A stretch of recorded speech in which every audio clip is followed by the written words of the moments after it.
Hello dears, welcome back to Xylem Learning. It's me, VK. Financial Management. Plus two business സ്റ്റഡീസിലെ ഏറ്റവും difficulty ആയിട്ടുള്ള ഒരു ചാപ്റ്ററാണ്. പഠിക്കാൻ ഒരുപാട് കോൺസെപ്റ്റുകളുണ്ട്. ഏത് ചോദ്യമാണ് വരിക എന്നുള്ള കൺഫ്യൂഷൻ നിങ്ങൾക്ക് ഉണ്ടായിരിക്കും. നമ്മൾ ഈ വീഡിയോ ഡിസ്കസ് ചെയ്യാൻ വേണ്ടി പോകുന്ന ഫിനാൻഷ്യൽ മാനേജ്മെന്റ് എന്ന ചാപ്റ്ററിൽ ഈ വരുന്ന പബ്ലിക് എക്സാമിന് ചോദിക്കാൻ സാധ്യതയുള്ള ഏറ്റവും പ്രധാനപ്പെട്ട ഇമ്പോർട്ടന്റ് എന്ന് വേണമെങ്കിൽ പറയാം, അങ്ങനെയുള്ള 4 ചോദ്യങ്ങളാണ്. ഈ ചോദ്യങ്ങൾ നിങ്ങൾ വ്യക്തമായിട്ട് പഠിച്ചിട്ടുണ്ട് എന്ന് ഉറപ്പുവരുത്തുക. അതിനുശേഷം മാത്രം പബ്ലിക് എക്സാമിന് പോവുക. സോ ഏതൊക്കെയാണ് ആ 4 ചോദ്യങ്ങൾ നമുക്ക് പരിശോധിക്കാം. ഒന്നാമത്തെ ചോദ്യത്തിലേക്ക് വരാം. That is every finance manager has to take 3 important decisions. എല്ലാ ഫിനാൻസ് മാനേജർമാരും പ്രധാനപ്പെട്ട 3 ഡിസിഷൻസ് എല്ലാ സമയത്തും എടുക്കേണ്ടത്, പല സമയങ്ങളിലായിട്ട് എടുക്കേണ്ടതുണ്ട്. Which are they? എക്സ്പ്ലെയിൻ. 3 മാർക്കിന് ഇങ്ങനെ ചോദിക്കാം. ശ്രദ്ധിച്ചിരുന്നു. അതായത് ഒരു ഫിനാൻസ് മാനേജർ അദ്ദേഹത്തിന്റെ 3 പ്രധാനപ്പെട്ട ഡിസിഷൻസ് എടുക്കേണ്ടതുണ്ട്. ഏതൊക്കെയാണ് അവ എക്സ്പ്ലെയിൻ ചെയ്യൂ എന്ന് പറയുന്നുണ്ട്. മക്കളെ, ഒന്നാമത്തെ ഡിസിഷൻ അതായത് ഇൻവെസ്റ്റ്മെന്റ് ഡിസിഷൻ ആണ്. കൃത്യമായിട്ട് മനസ്സിലാക്കി വെക്കുക.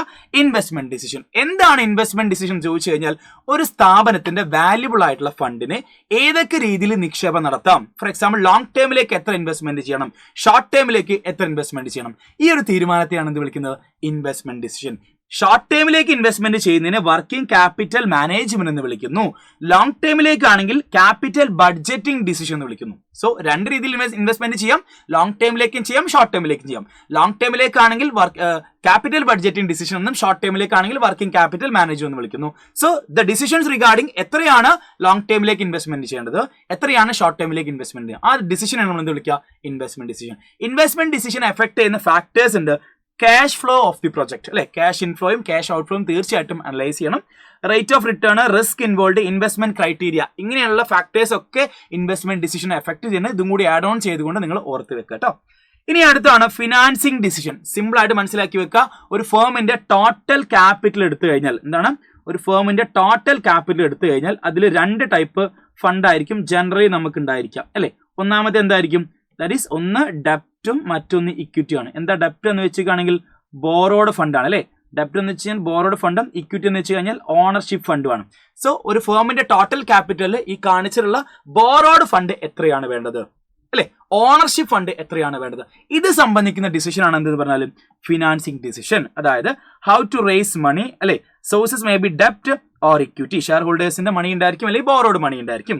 So how much money to raise from which source, ഏതൊക്കെ സോഴ്സുകളിൽ നിന്ന്, അതായത് ബോറോഡ് ഫണ്ടിന് എത്ര ക്യാഷ് റേസ് ചെയ്യണം, ഓണർഷിപ്പ് ഫണ്ടിന് എത്ര ക്യാഷ് റേസ് ചെയ്യണം. ഈ ഡിസിഷൻ ആണ് എന്ത് വിളിക്കുന്നത്? Financing decision. Financing decision effect ചെയ്യുന്ന ഫാക്ടേഴ്സിലേക്ക് വന്നു കഴിഞ്ഞാൽ മനസ്സിലാക്കാം. ദർ ഈസ് ഒന്നാമതായിട്ട് കോസ്റ്റ്, അല്ലെ? കോസ്റ്റ് ഓഫ് ഇപ്പൊ ബോറോ ചെയ്യുന്ന സമയത്താണ് കോസ്റ്റ് കൂടുതൽ, അല്ലെങ്കിൽ ഓണേഴ്സ് ഫണ്ടിനാണ് കോസ്റ്റ് കൂടുതൽ എന്നുള്ള കാര്യം കൃത്യമായിട്ട് അനലൈസ് ചെയ്യണം. റിസ്ക് ഏതിനാണെന്ന് അനലൈസ് ചെയ്യണം. ഫ്ലോട്ടേഷൻ കോസ്റ്റ്, ഇപ്പം സെക്യൂരിറ്റീസ് ഒക്കെ ഇഷ്യൂ ചെയ്യുന്ന സമയത്ത് ഉണ്ടാവുന്ന ചെലവിനെയാണ് നമ്മൾ എന്ത് വിളിക്കുക? ഫ്ലോട്ടേഷൻ കോസ്റ്റ് എന്ന് വിളിക്കണം. ക്യാഷ് ഇൻഫ്ലോയും ക്യാഷ് ഔട്ട്ഫ്ലോയും പരിശോധിക്കണം. സ്ഥാപനത്തിന്റെ level of fixed operating cost, control, state of capital market എന്നീ പോയിന്റുകളാണ് ഫിനാൻസിംഗ് ഡിസിഷനെ എഫക്ട് ചെയ്യുന്നത്. ഇതും ആഡ് ഓൺ ചെയ്ത് പഠിച്ചു വെക്കാം. ഇനി അടുത്ത ഡിസിഷൻ ആണ് ഡിവിഡൻഡ് ഡിസിഷൻ. ഡിവിഡൻഡ് ഡിസിഷൻ എന്ന് വെച്ചിട്ടാണെങ്കിൽ ഫോർ എക്സാമ്പിൾ പറയുകയാണെങ്കിൽ ഒരു സ്ഥാപനത്തിന് 1 lakh rupees എന്തുണ്ടായി? ₹1 lakh പ്രോഫിറ്റ് ഉണ്ടായെന്ന് വിചാരിക്കാം. എന്താണ്? പ്രോഫിറ്റ് ഉണ്ടായെന്ന് വിചാരിക്കാം. അപ്പൊ പ്രോഫിറ്റ് ഉണ്ടായിട്ടെങ്കിൽ തീർച്ചയായിട്ടും അതിന്റെ ഒരു ഭാഗം ആർക്ക് കൊടുക്കേണ്ടി വരും? ഷെയർ ഹോൾഡേഴ്സിന് കൊടുക്കേണ്ടി വരും, അല്ലെ? ഷെയർ ഹോൾഡേഴ്സിന് അല്ല റിട്ടേൺ ആയിട്ട് കൊടുക്കേണ്ടി വരും. എങ്ങനെ? ഡിവിഡൻഡ് ആയിട്ട് കൊടുക്കേണ്ടി വരും, അല്ലെ? അപ്പൊ ഈ 1 lakh rupees പ്രോഫിറ്റ് ഉണ്ടായി കഴിഞ്ഞാൽ മൊത്തമായിട്ട് ഇവർക്ക് എടുത്തു കൊടുക്കും? ഇല്ല. എന്ത് ചെയ്യും? കുറച്ച് ഭാഗം റീറ്റൈൻഡ് ഏർണിങ്സ് ആയിട്ട് മാറ്റിവെക്കും. എന്ത് മാറ്റിവെക്കും? Retained earnings. പ്രോഫിറ്റ് എന്ന ബിസിനസ്സിൽ വീണ്ടും റീഇൻവെസ്റ്റ്മെന്റ് ചെയ്യാൻ വേണ്ടിയിട്ട്, വീണ്ടും യൂസ് ചെയ്യാൻ വേണ്ടി മാറ്റിവെക്കുന്ന ഫണ്ടിനെയാണ് റീറ്റൈൻഡ് ഏർണിങ്സ് എന്ന് വിളിക്കാം. So the decision is regarding, അതായത് എത്രയാണ് ഡിസ്ട്രിബ്യൂട്ട് ചെയ്യേണ്ടത് ഡിവിഡൻഡ് ആയിട്ട്, എത്രയാണ് റീറ്റൈൻ ചെയ്യേണ്ടത്, അതാണ് ഡിവിഡൻഡ് ഡിസിഷൻ. പ്രോഫിറ്റ് ഉണ്ടായിട്ടുണ്ടെങ്കിൽ അതിന് എത്ര പോർഷൻ ഡിവിഡൻഡ് ആയിട്ട് കൊടുക്കണം, എത്ര പോർഷൻ റീറ്റൈൻഡ് ഏർണിങ്സ് ആയിട്ട് മാറ്റി വെക്കണം, അതിനാണ് ഡിവിഡൻഡ് ഡിസിഷൻ എന്ന് വിളിക്കുക. അപ്പോൾ ഡിവിഡൻഡ് ഡിസിഷൻ എഫക്ട് ചെയ്യുന്ന ഫാക്ടേഴ്സ് ഒരുപാട് കാര്യങ്ങൾ നമുക്ക് പഠിക്കാണ്ട്. ഇതിലൊരു 5 എണ്ണമോ 4 എണ്ണമോ കൃത്യമായിട്ട് നിങ്ങൾ മസ്റ്റ് ആയിട്ട് പഠിച്ചു വെക്കാം. amount of earnings, stability of earnings, growth opportunities, cash flow of position, shareholders preference, taxation policy in the stock market reaction, access to capital market, legal constraints, contractual constraints എന്ന് പറഞ്ഞാൽ തടസ്സങ്ങളാട്ടോ, തടസ്സങ്ങൾ. ഓക്കെ, അപ്പൊ ഇങ്ങനെയുള്ള factors ഒക്കെ എന്ത് ചെയ്യുന്നുണ്ട്? ഈ പറയുന്ന ഡിവിഡൻഡ് ഡിസിഷനെ ഇൻഫ്ലുവൻസ് ചെയ്യുന്നുണ്ട്. ഇതും കൂടി എന്ത് ചെയ്യുക? ആഡ് ഓൺ ചെയ്ത് പഠിച്ചു വെക്കുക. സോ ദർ ഈസ് 3 പ്രധാനപ്പെട്ട ഫിനാൻഷ്യൽ ഡിസിഷൻസ് ഉണ്ട്. That is investment decision, financing decision and dividend decision. കൃത്യമായിട്ട് പഠിച്ചു വെക്കുക. ഒരു ചോദ്യം എന്തായാലും ഉണ്ടാവും. ഇനി അടുത്ത ചോദ്യമാണ്, this concept refers to the mix between owners fund and borrowed fund in the capitalisation.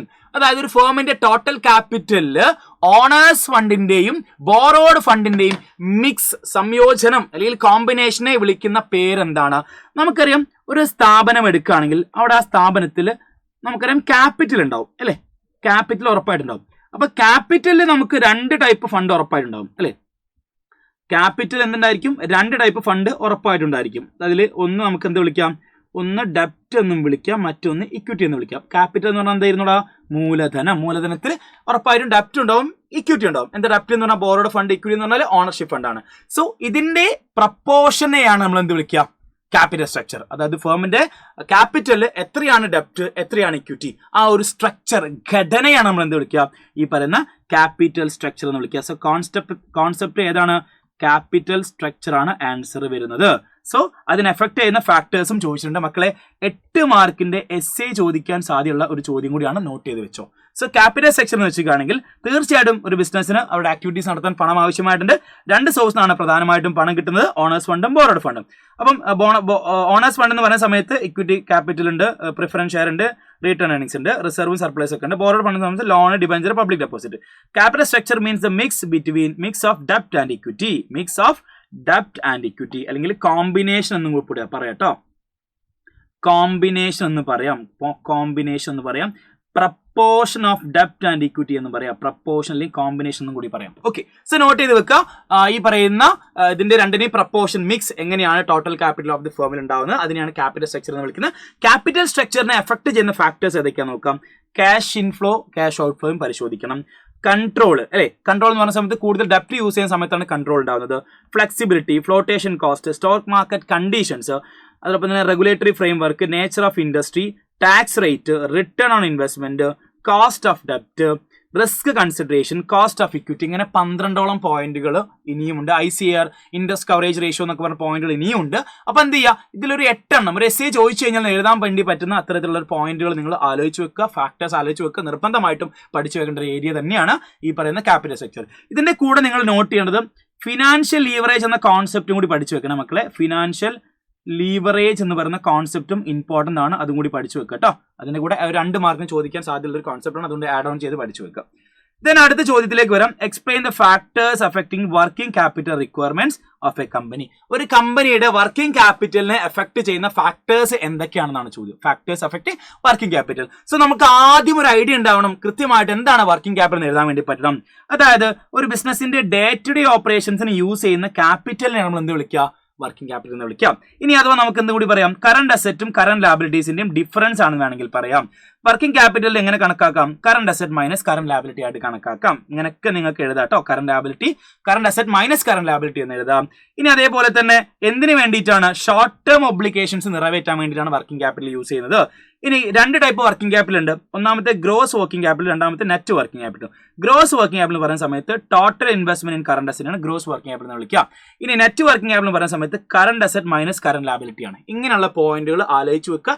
Essay ചോദിക്കുകയാണെങ്കിൽ ഇൻട്രൊഡക്ഷൻ ഭാഗത്ത് ഇത്രയും കാര്യങ്ങൾ എഴുതി വെക്കാം. ഇനി ഇതിനെ എഫക്ട് ചെയ്യുന്ന ഫാക്ടേഴ്സിലേക്ക് വന്നു കഴിഞ്ഞാൽ nature of business, operating production cycle, business cycle, seasonal factors, credit allowed to customers, then credit avail from suppliers, level of competition, inflation, cost of raw material, sale of operation, operating efficiency, growth prospectus തുടങ്ങിയുള്ള ഒരുപാട് പോയിന്റുകളുണ്ട്. മനസ്സിലാക്കുക എപ്പോഴൊക്കെയാണ് working capital കൂടുതൽ വേണ്ടത്, ഏതൊക്കെ സിറ്റുവേഷനാണ് working capital കുറവ് വേണ്ടത്, അതാണ് ഇവിടെ എക്സ്പ്ലനേഷൻ ആയിട്ട് നിങ്ങൾ എഴുതേണ്ടത്. വർക്കിംഗ് ഫോർ എക്സാമ്പിൾ പറയുകയാണെങ്കിൽ ഇപ്പൊ ഗ്രോത്ത് പ്രോസ്പെക്ടസ് എടുക്കുക. എന്താണ് ഗ്രോത്ത് പ്രോസ്പെക്ടസ് എടുക്കുക? ഇപ്പൊ ഗ്രോത്ത് പ്രോസ്പെക്ടസ് ഉള്ള ഫേമിനെ സംബന്ധിച്ച് ഗ്രോത്ത് പ്രോസ്പെക്ടസ് എന്ന് പറഞ്ഞാൽ വളർച്ച, ഒരുപാട് ഏരിയാസിലേക്ക് ഡെവലപ്പ് ചെയ്തുകൊണ്ടിരിക്കുന്ന ഫേം ആണെന്നുണ്ടെങ്കിൽ ഉറപ്പായിട്ടും വർക്കിംഗ് ക്യാപിറ്റൽ കുറച്ച് വേണ്ടി വരും, കൂടുതൽ വേണ്ടി വരും. നിങ്ങൾ ആലോചിച്ച് നോക്കുക, കൂടുതൽ വേണ്ടി വരും അല്ലേ? Develop day by day develop ചെയ്തൊരു ഫേമിനെ സംബന്ധിച്ചിടത്തോളം വർക്കിംഗ് ക്യാപിറ്റൽ കൂടുതൽ വേണ്ടി വരും. സിമ്പിൾ. അപ്പൊ ആ രീതിയിലാണ് ഇതിന്റെ എക്സ്പ്ലനേഷൻ നിങ്ങൾ എഴുതേണ്ടത്. ഇനി അടുത്ത ചോദ്യം, explain any 4 factors affecting the requirement of fixed capital. അപ്പം 4 മാർക്കിന്റെ ചോദ്യമായിട്ട് വരാൻ സാധ്യത, നോട്ട് ചെയ്ത് വെച്ചോ. ഫിക്സഡ് ക്യാപിറ്റലിനെ എഫക്ട് ചെയ്യുന്ന ഫാക്ടേഴ്സ് എന്തൊക്കെയാണ്? സോ ഫസ്റ്റ് ഓഫ് ഓൾ നമ്മൾ എന്ത് ചെയ്യണം? ഫിക്സഡ് ക്യാപിറ്റൽ എന്താണെന്ന് കൃത്യമായിട്ട് എഴുതണം. ഫിക്സഡ് ക്യാപിറ്റൽ എന്ന് വെച്ചിട്ടുണ്ടെങ്കിൽ investment in fixed asset for long duration is called fixed capital. അതായത് capital invested in fixed asset, fixed അസറ്റിൽ ഇൻവെസ്റ്റ്മെന്റ് ചെയ്യുന്ന ക്യാപിറ്റലിനെയാണ് എന്ത് വിളിക്കുക? ഫിക്സഡ് ക്യാപിറ്റൽ എന്ന് വിളിക്കുക. സിമ്പിൾ ആണ് എഴുതാൻ വേണ്ടിയിട്ടോ. So fixed asset stay in business for more than 1 year, ഒരു വർഷത്തിൽ കൂടുതൽ നിൽക്കുന്നതാണ് ഫിക്സഡ് അസറ്റ് എന്ന് വെച്ച് കഴിഞ്ഞാൽ. അതോടൊപ്പം തന്നെ ലോങ് ടേം ഫണ്ട്സ് ആയിരിക്കും എന്ത് ചെയ്യുക, യൂസ് ചെയ്യുന്നത്. സോ ഫിക്സഡ് അസറ്റ് എന്ന് വെച്ചാൽ ഫിക്സഡ് ക്യാപിറ്റലിന്റെ ഇമ്പോർട്ടൻസിലേക്ക് നോക്കിക്കഴിഞ്ഞാൽ long term growth, large fund requirement, risk involve, irreversible decisions ആണ് ഇതിന്റെ ഇമ്പോർട്ടൻസ് എന്ന് വെച്ചിട്ടാണെങ്കിൽ. ചോദ്യം എന്തിനെ base ചെയ്തുകൊണ്ടായിരുന്നു?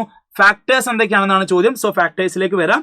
Nature of business, scale of operations, level of collaboration, choice of production, technology upgradation, growth prospectus, diversification, financing alternatives എന്നീ factors ഉണ്ട്.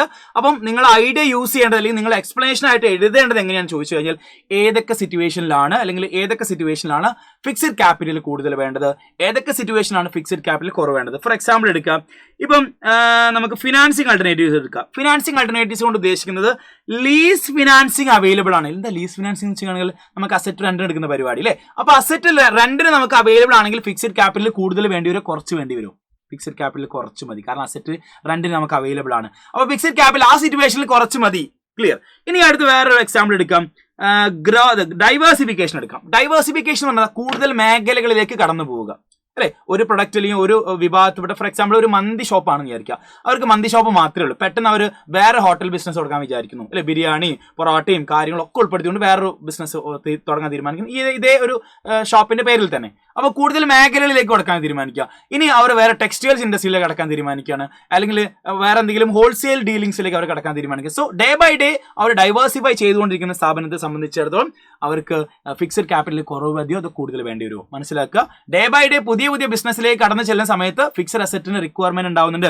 Building വേണം, അതേപോലെ തന്നെ വെഹിക്കിൾ വേണ്ടി വരും, മെഷീനറി വേണ്ടി വരും, അങ്ങനെ കുറെ കാര്യങ്ങൾ വേണ്ടി വരും. സോ ഓട്ടോമാറ്റിക്കലി ഫിക്സഡ് ക്യാപിറ്റൽ റിക്വയർമെന്റും കൂടും. സോ കൃത്യമായിട്ട് ഫാക്ടേഴ്സ് പരിശോധിക്കുക. എപ്പോഴാണ് ഫിക്സഡ് ക്യാപിറ്റൽ കൂടുതൽ വേണ്ടത്, എപ്പോഴാണ് ഫിക്സഡ് ക്യാപിറ്റൽ കുറവ് വേണമെന്ന് മനസ്സിലാക്കി വെക്കുക.